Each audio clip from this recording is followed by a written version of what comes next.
तुम्हें पता है सच्चाई होती क्या है? ताज्जुब की ऐनक से देखने वालों को सच्चाई नजर नहीं आती बरखुरदार। बहुत बड़ा जिगरा चाहिए उसका सामना करने के लिए। दूसरों पे उंगलियां उठाने से पहले इंसान को अपने गिरेबान में झांकना चाहिए।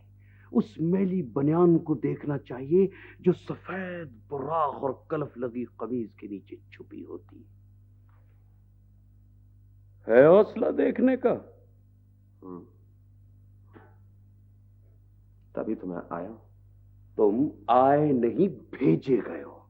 और जिस बदबख्त ने तुम्हें यहां भेजा है उसे भी मैं बहुत अच्छी तरह से जानता हूं। पापा, किसने भेजा है मुझे? सुनना चाहते हो? सुनना चाहते हो ना? तो सुनो। ये सारी आग उस लड़की सईदा की लगाई हुई है। उसी ने मेरे खिलाफ तुम्हारे दिल में ये जहर भरा है। पापा जानी, ये आप क्या कह रहे हैं? मैं सच कह रहा हूं सलमा, वही लड़की सारे फसाद की जड़ है।